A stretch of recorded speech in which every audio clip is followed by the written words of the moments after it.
you doing, everybody? And happy Monday in the great state of Wisconsin, or wherever you're listening. In Wisconsin, we're having lovely weather this time of year. Got a little bit of snow. Got a little bit of snow falling here over the past couple days. Or depending on where you are, you got a little bit more than the next guy. I saw some people out ice fishing already, and I saw the pictures. And I mean, the ice is like maybe a half-inch thick. I'm like, no way, no way They're you gonna catch fall me out through. there. I love me some ice fishing like no other, but when I can chip the ice with my foot to make my hole, I'm not there yet. I'm not there. I want to be out there when I see cars driving on the ice. That's what I'm like. That's my time. That's my time is when cars are on there. I know I'm safe. So, anyways, this is Wisconsin Sports on the Go with Trage. I'm your host, Trage. We're back here on Monday. I got Austin with me. Austin and the UWL lacrosse football team coming off a big second round win against Aurora there of Illinois, 56-35. They won that one. How was that matchup, Austin?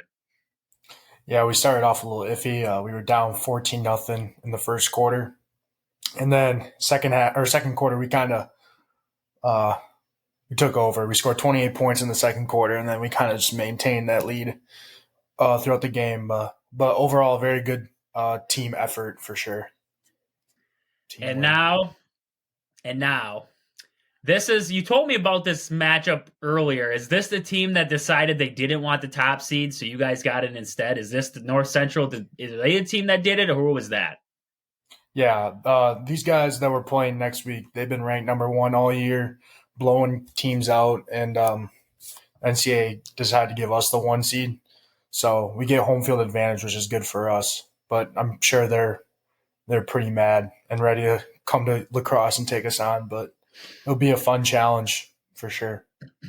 So in that matchup's going to be at noon on coming up this next Saturday at noon. That'll be a huge matchup. A couple heavyweights going at it. Looking at the rest of the bracket, if you're a Wisconsin resident, Whitewater is also still in play in the tournament. They play Wartburg.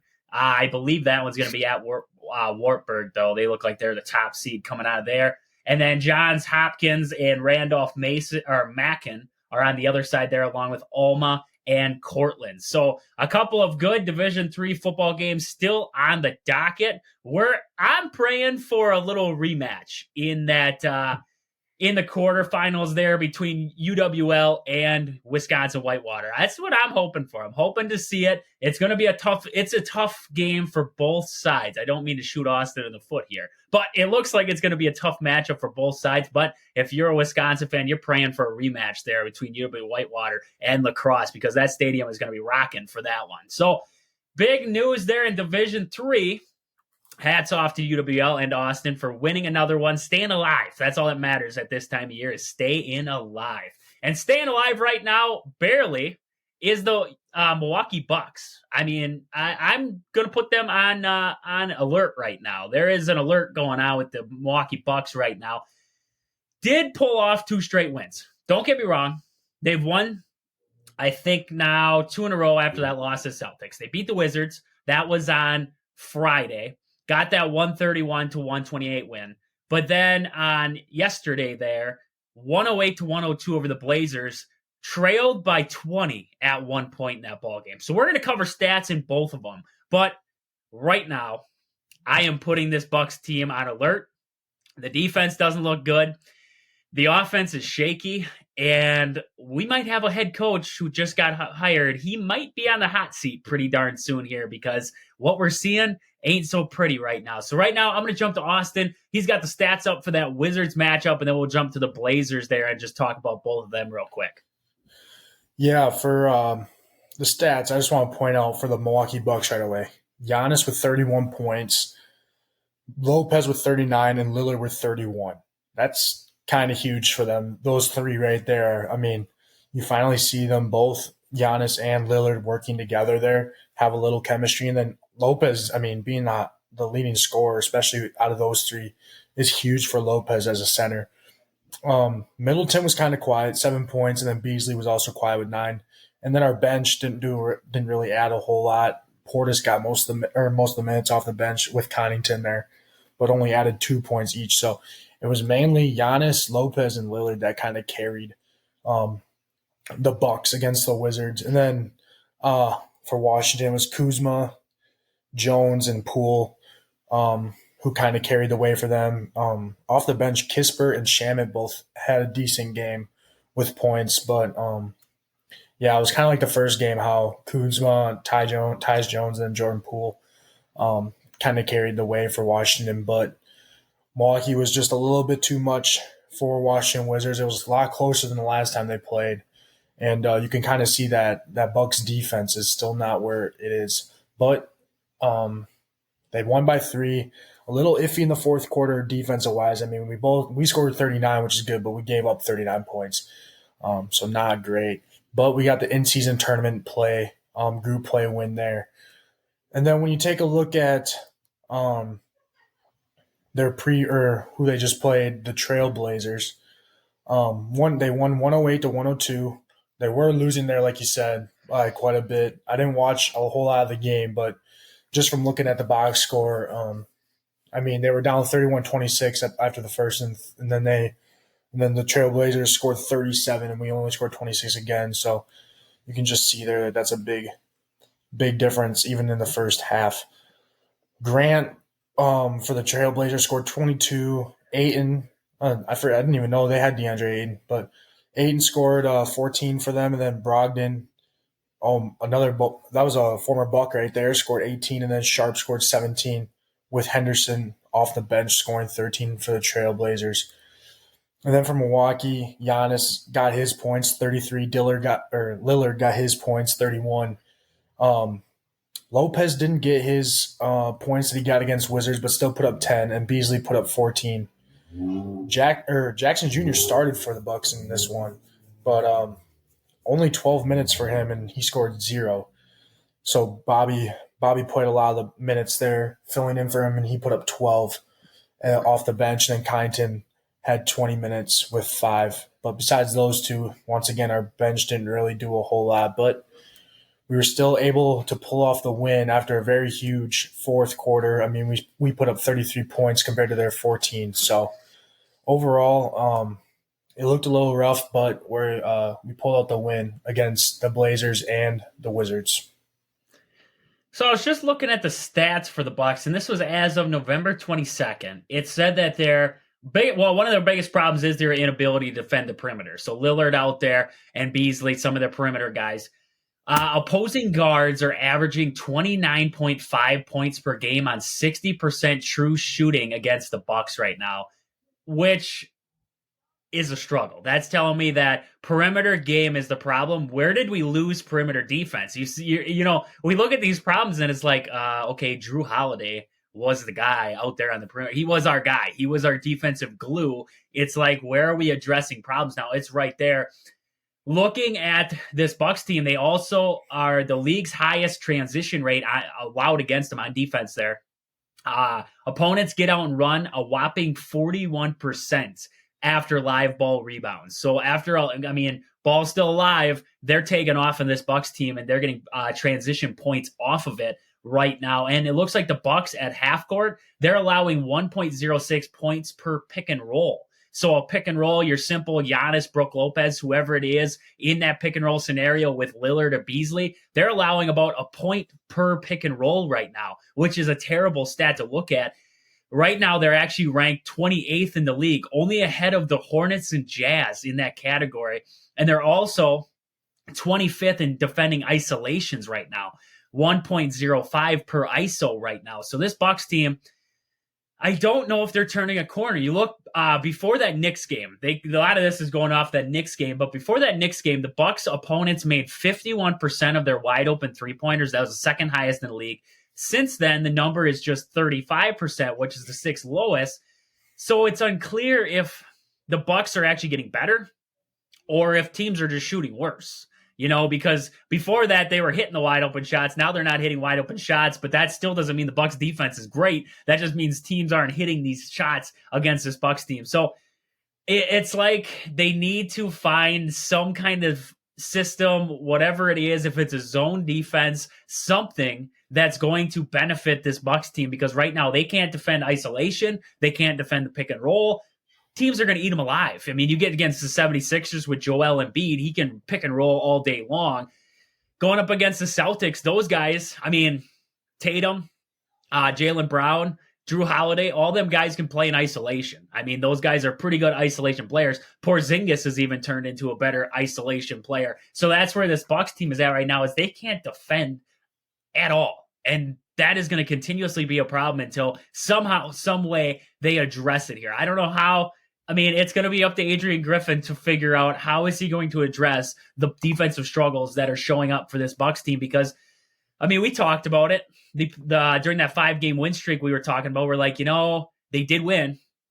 They didn't win pretty, and their defense still looked like crap because they played a terrible team like the Wizards the first time around there. I think they allowed 129 to the Wizards the first time around. That Wizards team shouldn't be scoring 129 points against you, because then your offense has to somehow muster up 130 plus to win that ball game. So the Bucks definitely need to figure out something. These slow starts right now, killing them.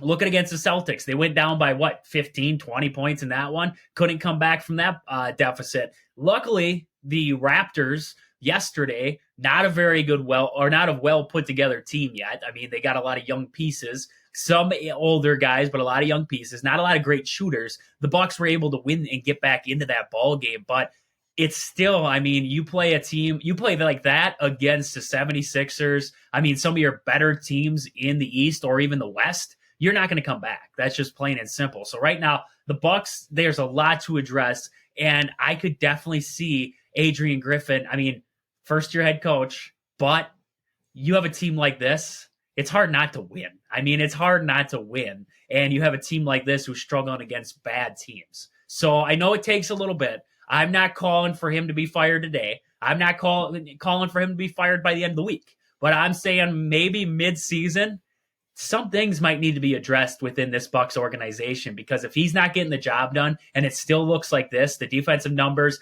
everything else still looks like this come midseason. I know not having Middleton is a struggle too. I mean, and also lost Jay Crowder, another pretty good defender in Jay Crowder. He's out for a while now, not helping the situation at all. But at the same time, you still have Giannis, you still have Brook Lopez, you still have Damian Lillard.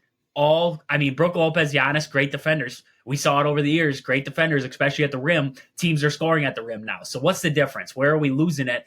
And where is Adrian Griffin have to address here moving forward? So that's where I'm at. What are you seeing right now at the Bucks with that kind of scenario right now? Just hearing the stats, and what are your opinions on the coaching situation with the Bucks? I knew the defense was going to struggle once they got rid of Drew Holiday. Obviously, Holiday, he's not much of a scorer. I mean, he can be, but I mean, even with the Celtics, he's not scoring a whole lot. But his defensive presence was just huge for the Bucks. I mean, you have Drew Holiday defending the perimeter, and then you got Giannis inside. Now you just don't have that. But speaking of the coaches, I mean, you look at this team; they got a bunch of weapons, and it seems like they're almost doing like the bare minimum to win these games. Like they're just scraping by to win these games. And I don't know if that's lack of the players or lack of coaching, exactly what it is. But I mean, Milwaukee's still 12-5. They're leading the central standings, and they're top of the division or conference for them. So I mean, even with them barely winning these games, they're still doing pretty good. They gave up 129, like you said, they gave 129 to the Wizards the last time they played them, but they scored 142, so it looked a lot better than when they gave up when they beat them on Friday, because they gave up 128, so they did like 1 point better, but then we only scored 131, so it looked a little bit worse on our part there, only beating them by 3. But I think it's just going to be week by week playing these teams, seeing what matchups we have and what we can exploit from them, and I mean, other teams are going to do the same. I think they're finally starting to figure out how to play against Giannis a little bit there, considering this is he's been playing how many years in the league now. I mean, coaches are getting smarter on how to game plan against him and all this type of stuff. I think what the Bucks need to do is just keep playing basketball and keep taking a lot of shots, because they're going to start falling. Middleton's going to start playing more.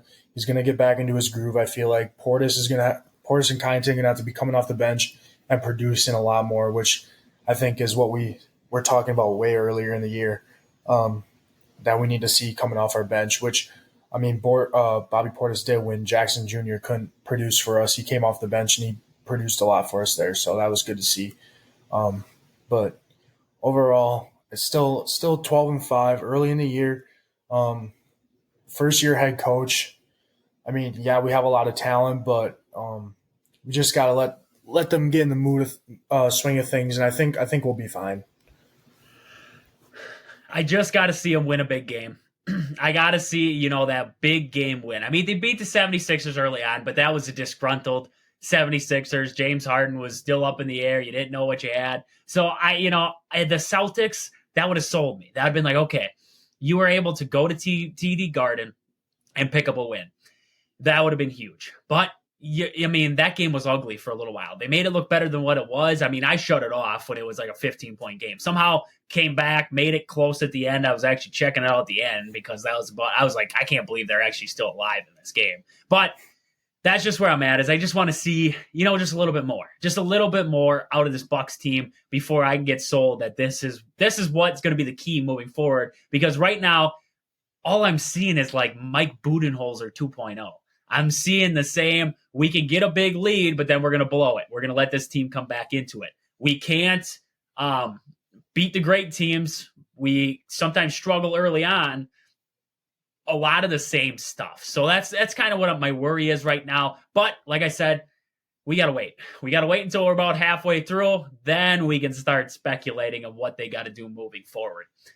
So with that, though, we got to jump over into the Badgers basketball preview for this one, for tonight, 6 o'clock. They actually got the Big Ten Network finally, not Big Ten Plus, not any kind of Peacock or anything like that. They are on BTN tonight, so we actually get some nationally televised Big Ten basketball for the Badgers. They play Western Illinois, the Leathernecks. I did not know Western Illinois' mascot was the Leatherneck, but I mean, it's a bulldog. I see they're a bulldog. I didn't know another name for a bulldog was a Leatherneck, but apparently. So, Badgers, leading up into this one, coming off of the Fort Myers tip-off championship there, they picked up that great performance against Virginia. Iffy performance against SMU, but pulled it out, won that tournament. Western Illinois coming into this one, losers of 2 straight, lost to Illinois at Illinois. That was an 84-52 finish, so kind of got trounced there by Illinois. But let's look at the stats. Let's dive into this Western Illinois team. So what do you got for stats for this team? Looks like their main scorer they've only played 6 games, but their main scorer through 6 is James Dent Jr. He's averaging 17.7 per game, 5.3 rebounds, 37% 3-point percentage there for him. And then Ryan Myers, 11.5 points per game, and 35 3-point percentage there. And then after that, it's a lot of guys who are single digits. It's Drew, I don't even know how to say his last, Sissy or Sissy. He's only averaging 8.5. He's averaging 10.5 rebounds for them, but only 8.5 points. And then I'm not even going to go over that guy because he looks like he only took 1 shot, a 3-pointer, and he only averages 3 points. But he's the highest with a 42.9 3-point percentage. But it looks like he gets a lot of garbage time.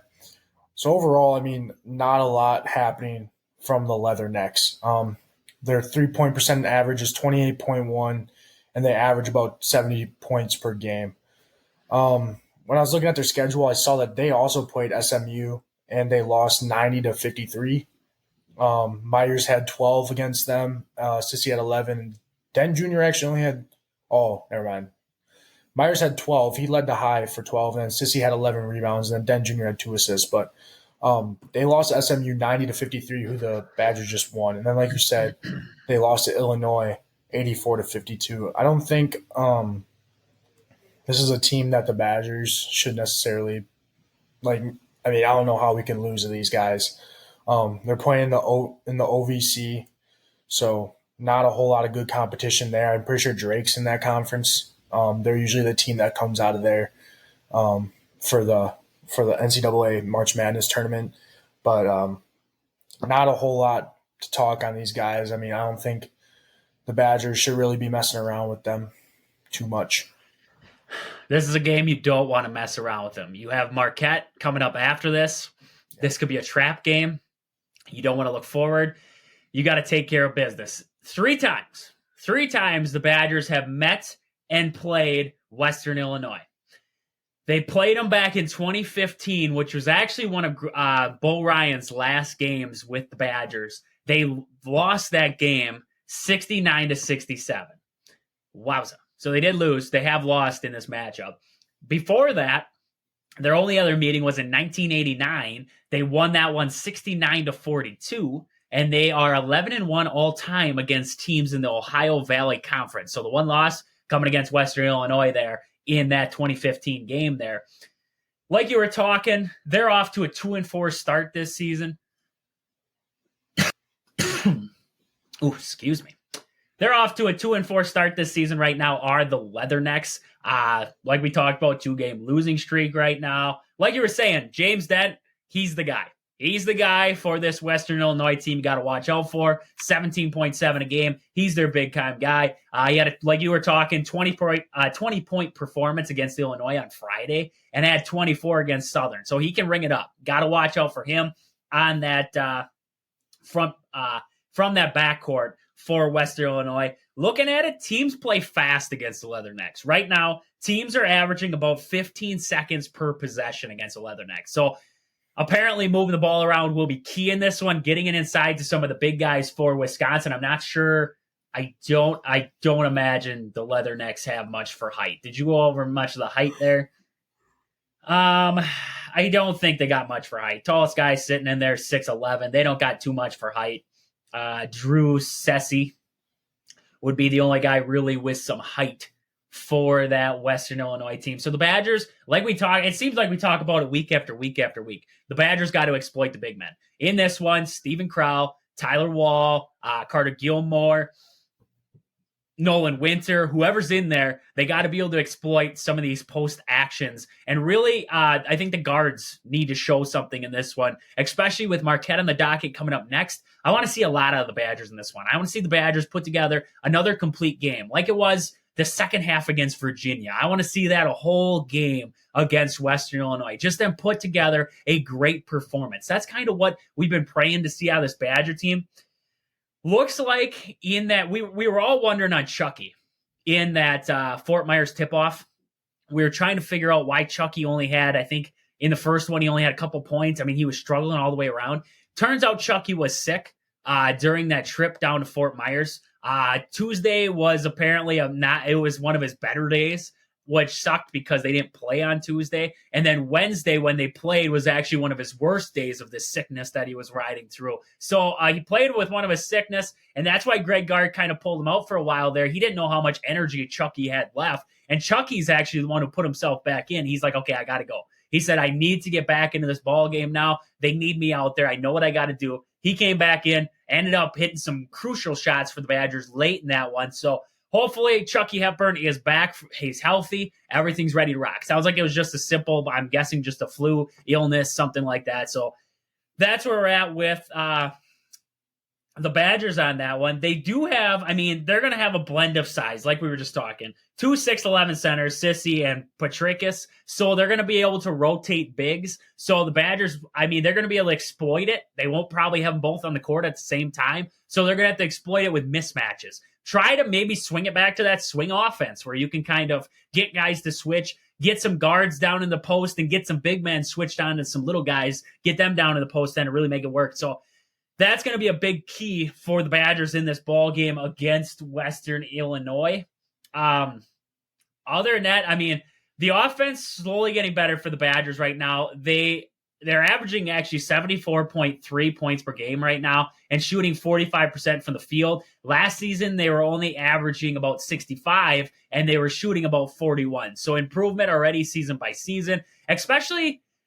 That's impressive to see because the Badgers have played better talent this season than last season. You've already played Tennessee. You played Providence. You've had a date with Virginia and SMU. SMU is not that great, but they're still not a bad team. And the Badgers have put up these kind of numbers against some pretty good ball clubs. Looking across the board for the Badgers right now, they have, I think, 5 players averaging in double figures. Yep, 5. AJ Storr, Tyler Wall, Chucky, Stephen Crowell, and John Blackwell off the bench, all averaging in double figures for the Badgers. They have not had 5 players average double digits in a season since the 2002-2003 season. That's kind of baffling because you would have thought 2014, 2015 Badger teams that win on the Final Four runs, national championship, Sam Decker, Frank Kaminsky, Josh Gosser. I mean, you had Ben Brust in there, Bronson Koenig. You would have thought there was, in that period, there would have been guys, averaging in double figures, but nope, apparently not. This will be, I mean, if they continue this pace throughout the rest of the season, first time since 2002, 2003. So impressive in that aspect. And I mean, Western Illinois, nothing to lose. They're coming in this, nothing to lose against you. Badgers cannot take this one lightly, and especially because you have teams, number 4, Marquette, number 18, Michigan State, and number 3, Arizona, back to back to back. That is a tough stretch of ball games right there. You cannot afford a hiccup against a Western Illinois team. This is a game you got to have. You got to have it early. I mean, the Badgers need to show it early. They need to prove it early, and they need to take care of this one early. That way, I mean, they have some time off, but you want to see some of these bench guys get more minutes. Maybe in a game like this, we see a lot more of Connor Essegian. Maybe in this one, we try to get Connor Essegian right. If the Badgers are rolling, put him out there. Let's see that defense for Connor Essegian. Put him on one of their best ball handlers. See how Connor Essegian can defend. Make him defend one of their best guys. And then Connor Essegian, if you get him in there, let's let him shoot. I want this guy. He needs to get hot. And this is it. This is the key game for it because when else can you have this opportunity before Marquette, Michigan State, or Arizona to say, Connor Essegian, I'm going to put you in for 10 minutes because we're up by 30 right now, and I just want to get you right. This is the opportunity in this one for him to find that shot. He's gotten a lot bigger. Connor Essegian has put on muscle, and that could lead to some of his shots being a little bit more off. He's got a little bit more strength now, so that might also lead to a little bit more on the shot. Maybe he needs to just find that rhythm yet. So that I think that is going to be a key to this one, is seeing Connor Essegian a little bit more in the rotation for the Badgers leading into this one. Anything that you can think of that I might have missed there? No, I think you said it pretty good yourself. All right. So we're going to move on from that. We're going to jump over, before we get into the Packers, the little bit of Packers we wanted to talk for the day here. We're going to jump over to our fact of the day with Austin.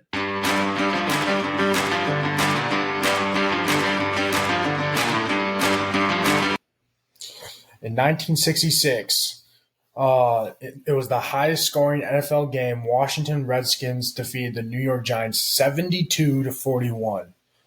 This year, though, we got close.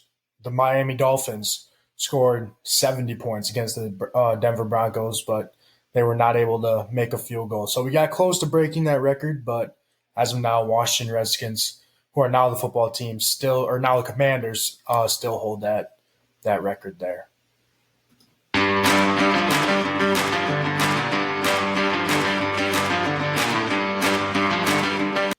It's just fitting. It's fitting for the Washington Commanders football team, whatever you want to call them, to be on the wrong side of that record right there. That is just fitting to me. It really is. So with that, though, the Broncos, they're back. They're playing a little bit better as of late. I don't know how they're doing it. They're pulling off wins left and right. They're slowly creeping back in the AFC. That's all I got to say. That Broncos team that got completely destroyed is now making their way back. Wouldn't it have been something if the Miami Dolphins would have put up if they would have got the record, and then this Broncos team somehow found their way to the playoffs after that, just completely a beatdown by the Dolphins, and then somehow they find their way back and they end up in the playoffs. They go on some magical run. That would have definitely been something to talk about. A little comeback or a little revenge. They trounce them in the playoffs too. They don't just take it easy. They trounce them in the playoffs. That definitely would have been something. So with that, I just want to jump over in the Packers because we watched the Packers pull off a miracle on Thanksgiving. And I want to set this up for myself here because after that game, I still wasn't sold on Jordan Love. I still wasn't. So I'm going to have Austin. He's going to explain to me why. Okay, this is what we're going to do. We're gonna have Austin explain to us why Jordan Love, why I should be sold on what I'm seeing on Jordan Love, and then I'm gonna tell you what I think after a lot of thinking over the weekend here. So, Austin, if you're ready, you tell us why we should be sold on this man, Jordan Love. I don't think we can be 100% sold, but I think that we can all take a deep breath here and just relax a little bit with what we got. All right.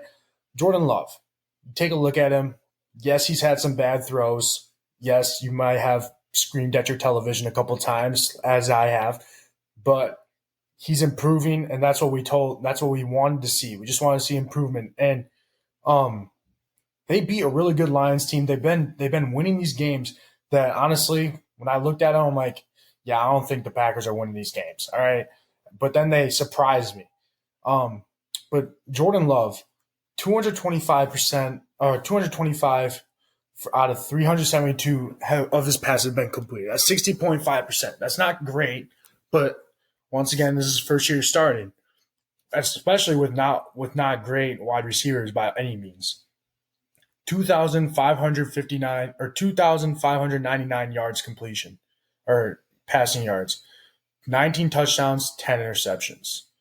So, I mean, he's not doing terrible, and you might not want to be sold on him, but I mean, he had a bad start. He had a bad start early in the year, but I think he's finally to get in the groove of things, and that's what I think we have to realize is he needed to get a little boost here. But now we're starting to see those improvements, which is great for the Packers. And I think he's also getting a little bit more help from the run game. Now, Jordan Love played 11 games.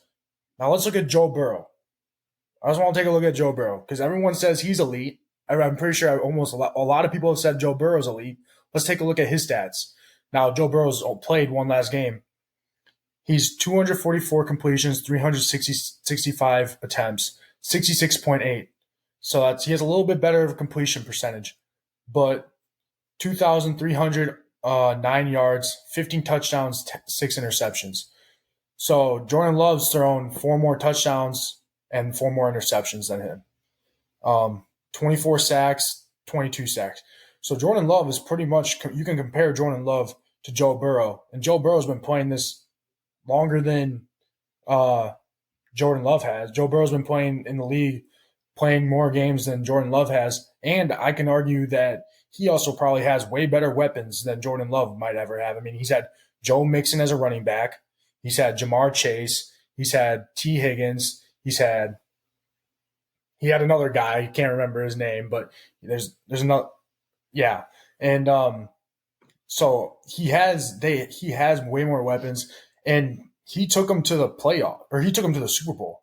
Now, I'm not saying Jordan Love is going to take the Green Bay Packers to the Super Bowl, but I think everyone can relax a little bit and say that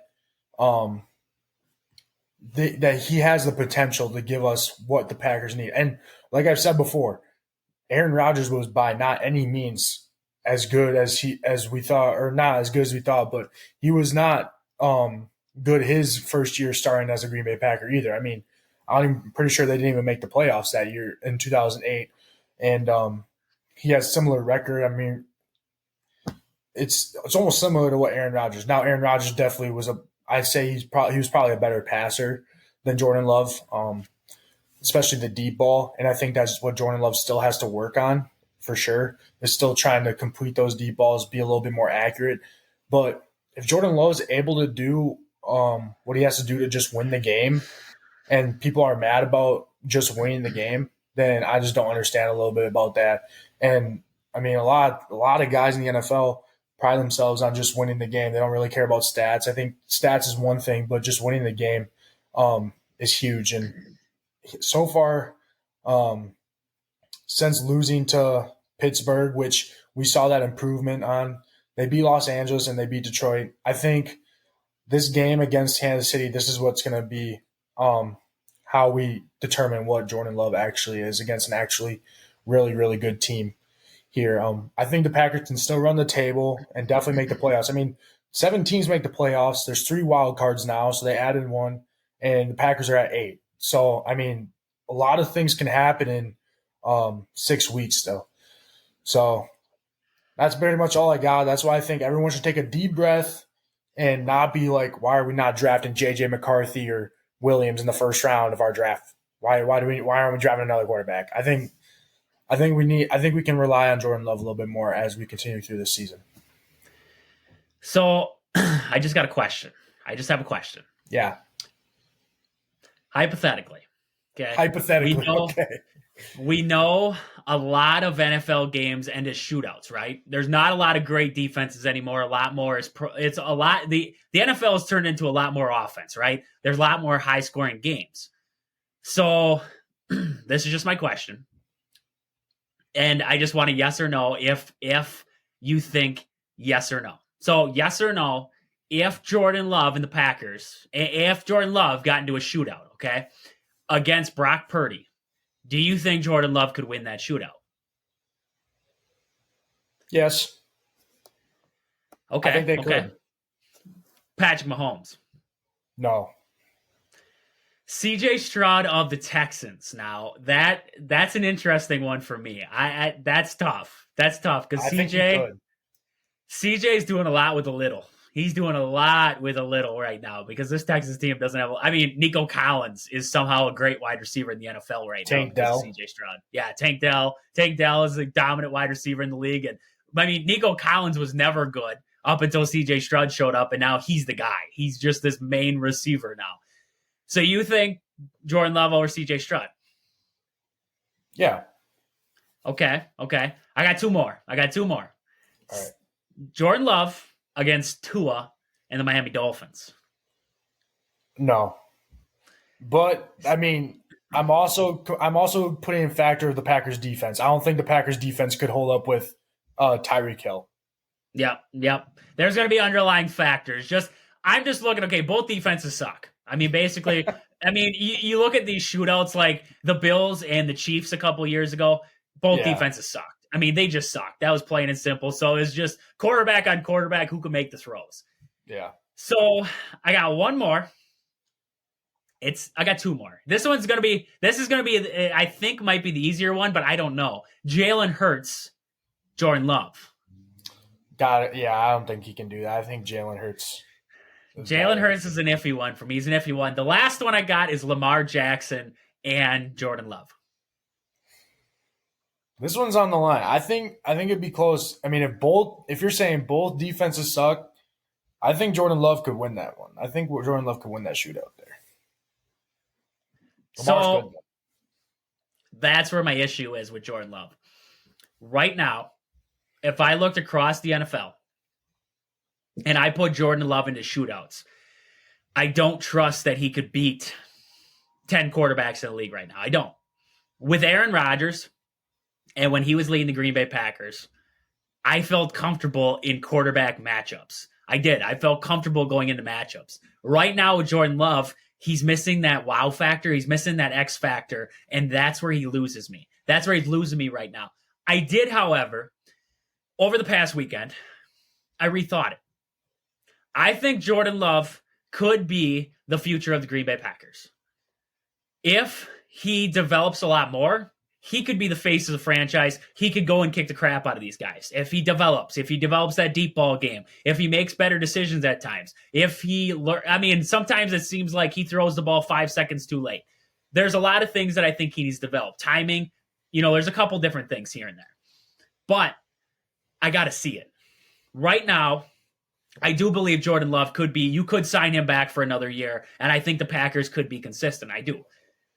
I just don't know if he brings that X factor because, some football games come down to, can your quarterback be the X factor in this one? You can have a great defense. You can have playmakers, but can your quarterback make the plays? Can he make that 2-minute drive? You can win a game 21-14, but can your quarterback put up that 21 points in that ball game against that defense? Peyton Manning, even when we were talking about the other day, the Broncos defense took him to the Super Bowl and won the Super Bowl for him. But Peyton Manning still had to make throws. He still had to make plays in that in that drive, in whatever drive it was during that run, he still had to make throws. Tom Brady, like you said the other day, has had good defenses over the league or over the years, but Tom Brady still made that throw. Eli Manning made the throws, right? He was an underrated. Nobody really thinks when they think of greatest quarterbacks to ever play the game. Nobody says Eli Manning, but hey, I tell you what, Hall of Famer to me because he beat Tom Brady twice in the Super Bowl. That's all I got to say.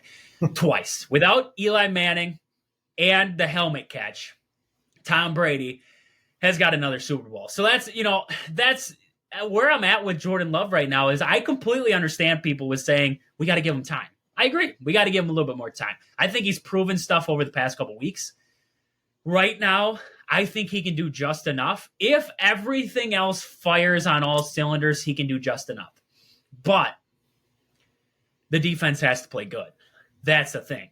With Patrick Mahomes, with Josh Allen when he's right, with Brock Purdy and that, they have a lot of weapons with the 49ers. But even with Dak, prime example, the Dallas Cowboys.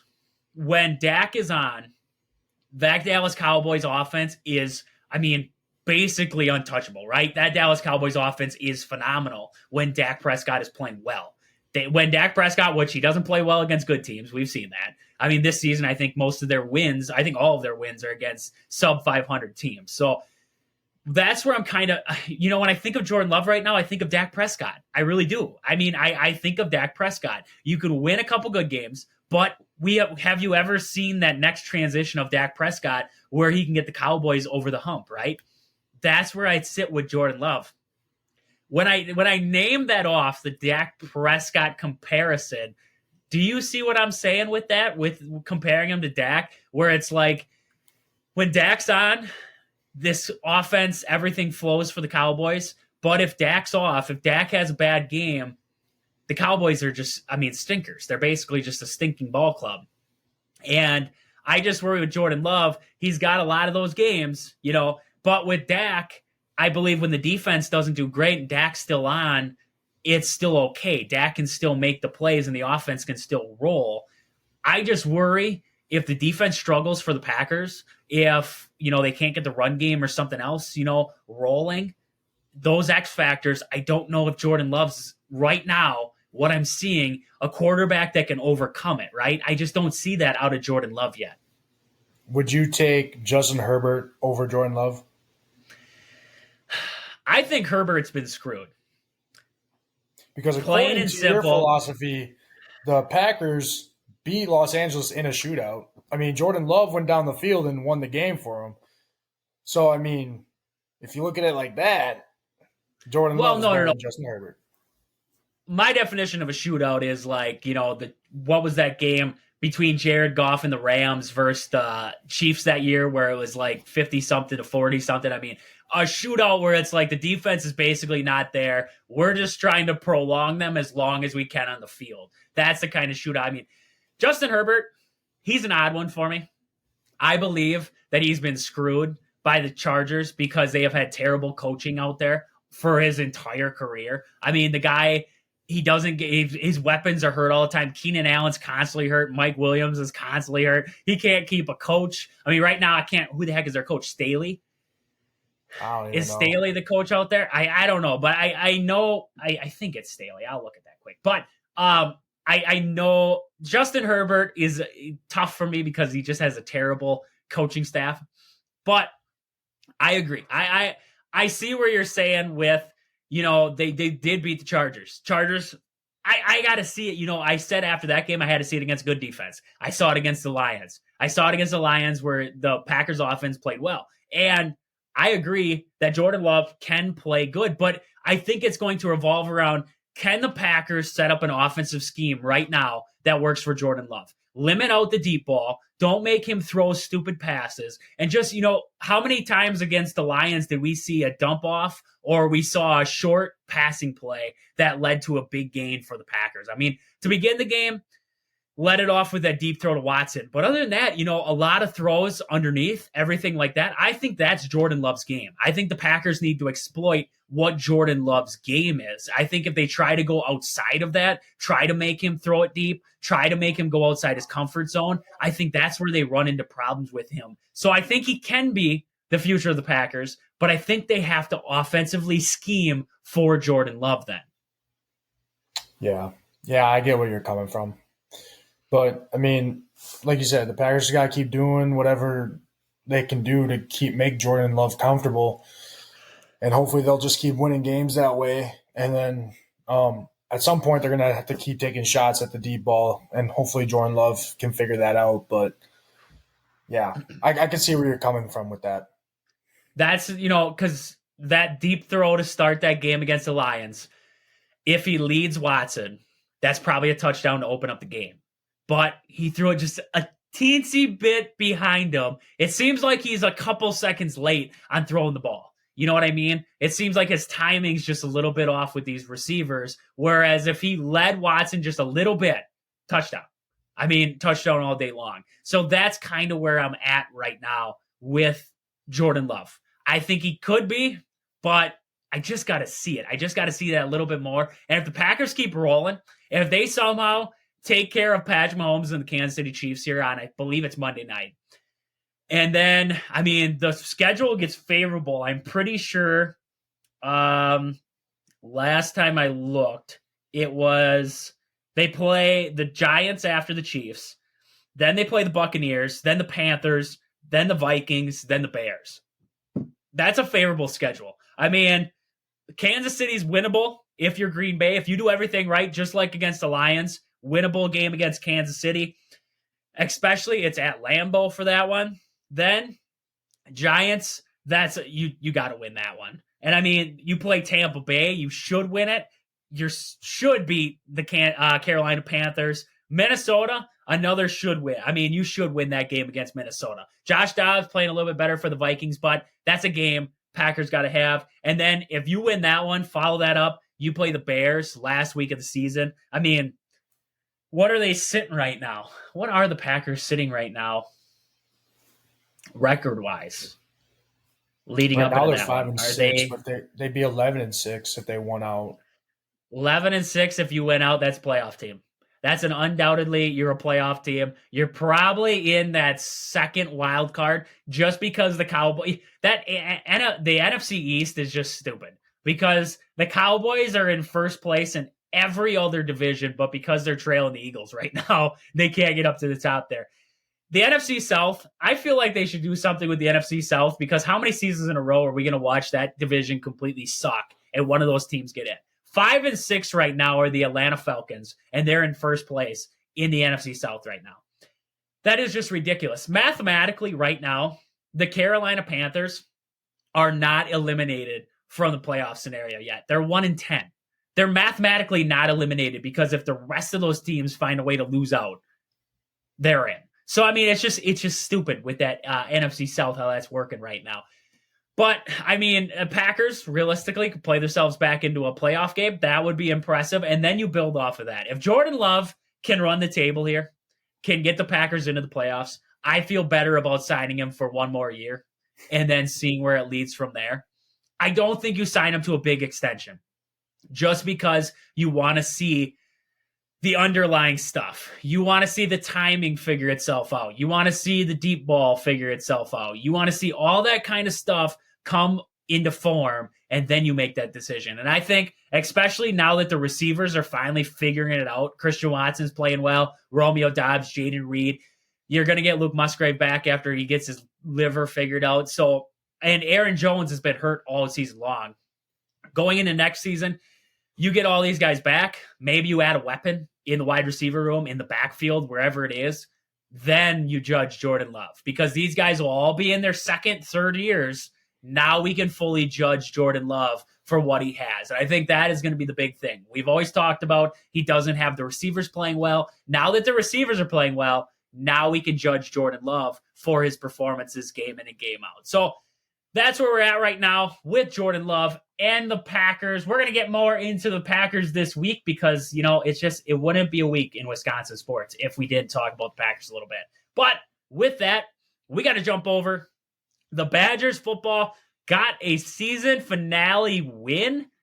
I'd love to make that sound better than it was, but they finished 7-5. So I can't really be that excited, but we're excited that Paul Bunyan's axe is coming back to Madison. First time in, I think, 3 years. Last time was 2019, I believe, that the Badgers had the axe. So 28-14 was the finish in that one. This one was, Badgers started out rough again, 7 points in the first quarter there for Minnesota.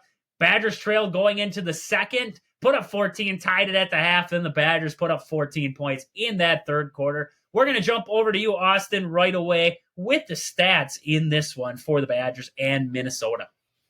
Yeah, we'll start off with Wisconsin. Tanner Mordecai went 145 yards, 2 touchdowns, 1 interception. The interception came at the end of the half, kind of just trying to chuck up a Hail Mary. So I don't really count that, but kind of have to. But 145 yards on 14 completions, 22 attempts. So overall, not a bad day. 87.4 QBR, especially when you compare it to Minnesota's quarterback. But going on to Wisconsin's rushing attack, they had Braylon Allen, and that's about it. Tanner Mordecai and Cade Yakimelli definitely contributed to that. But Braylon Allen, 26 carries, 165 yards, 2 touchdowns, and he averaged 6.3 yards per carry. That's big for Braylon Allen, especially considering he got banged up against Ohio State and just wasn't able to find his groove, but I think he did find it against Minnesota. Tanner Mordecai, 9 carries, 69 yards. A lot of those came from pocket collapsing, had to escape, and then tried to extend plays, and then also a little bit pulling the ball on a little option type thing. And then Cade Yakimelli came in and had 9 carries, 33 yards. He came in when he had to and did his best. Nothing from can't remember who their other running back was. Can't remember his name. Your mic's off, Trage. Jackson Aker. Yeah, Jackson Aker. I don't know why he was injured for this one. I believe he was injured. Okay, then that makes sense. So they pretty much just had Braylon Allen and Cade Yakimelli out there running the ball for them. And then receiving, DK had 2 receptions, 46 yards. A lot of guys had 2 receptions. DK had 2 receptions. Hayden Rucci, tight end, had 2 receptions. Braylon had 3. Will Pauling had 2 receptions, 1 touchdown. Vinny Anthony had 2 receptions, and then Riley Nowakowski. I don't know how to say his last name, but Nowakowski he had 2 receptions. So they were. It looked like they were using their tight end and their fullback a little bit more there. Riley had 1 touchdown for them. He's a fullback. And then Hayden Rucci had 2 receptions. So it looked like they were using their tight end fullback a little bit more, especially when they got down to the red zone area, which is good to see. But now going on to Minnesota, they're passing for them. Their quarterback, Ethan Kaliakmanis, had 167 yards, 1 touchdown, 1 interception on 16 completions on 28 attempts. You didn't struggle with Kaliakmanis, but you struggled with Nowakowski. Is that how you say it, Nowakowski? Nowakowski. You struggle with Nowakowski, but you got Kaliakmanis. Hey, man, I don't know last names, all right? Kaliakmanis is tougher. That's tougher than Nowakowski. I've been saying it longer. Oh, sorry. I've never seen the guy's last name before. Hey, let me get back to what I was doing. All right. Minnesota's rushing attack, it was basically all Jordan Newman, kind of like Wisconsin. He had – or kind of like Braylon Allen, Jordan Newman had almost all their carries, 24 carries, 93 yards, 1 touchdown. And then after that, Sean Tyler, not Sean Taylor. That would be crazy if he rose from the dead, started playing running back for the Minnesota Gophers. But it's Sean Tyler. Only had 2 carries, 14 yards, and Kaliakmanis had 5 carries on 12 yards there. So it was basically Jordan Newman who got all the workload, and obviously didn't produce as much as Braylon Allen did for the Badgers. Only 1 touchdown, 93 yards there. And then receiving, they did not have a whole lot of receivers or a whole lot of people receiving the ball. They had Daniel Jackson, 9 receptions, 121 yards, 1 touchdown. Jordan Newman, their running back, had 4 receptions, 26 yards. Brevin Spanford had 2 receptions, 13 yards. And then Chris Autumn Bell had 1 reception, 7 yards. So not a whole not a whole lot going on with their receiving there compared to the Badgers. The Badgers really spread the ball out a lot to their players, where Minnesota was kind of like one guy with all the workload in Daniel Jackson there. And then I did see Hunter Waller. He was back. He was playing again. I wasn't surprised that not surprised that he would want to miss this game here. And he led the team in tackles. He had 12 total tackles for them. So that's kind of huge for them. And it looked like from their defense was making plays. I mean, besides the 2 touchdowns, obviously, that they gave up, I mean, they locked down in the second half. I mean, I saw an interception, a forced fumble. They were kind of doing it all. A lot of QB pressure. I didn't watch a whole lot of the game because I was busy with my own football game and whatnot. But I don't know what you saw, but it seemed like the defense was really holding it down, minus the 2 touchdowns that they gave up, obviously. I mean, Minnesota's going to get their points, but I thought they played pretty well for them. Yeah, I agree. Hunter Wohler definitely had a huge game for the Badgers there. Like you were talking, 12 tackles total, 6 solo tackles, everywhere there in the secondary for him. So was what was the other guy's name there? Ricardo Hallman had another good game for the Badgers. Also looking at Nazir Forquern, another cornerback for the Badgers, had a big game, 7 tackles, 1 sack for him against Minnesota. So another big game. Big game for the Badgers secondary in total there, like you were talking.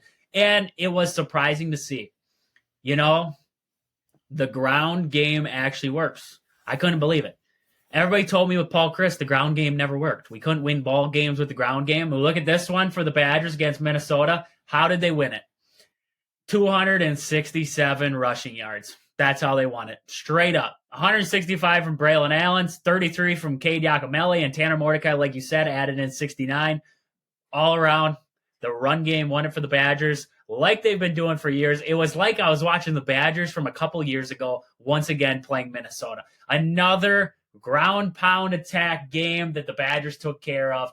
I thought that was a good sign that we don't have to completely go away from the run game. We can stay with the run game, Phil Longo. We don't have to switch it up there. But with that, we've ran a little bit longer today than we expected. And that's okay. That's okay. We were talking a lot about Wisconsin sports here.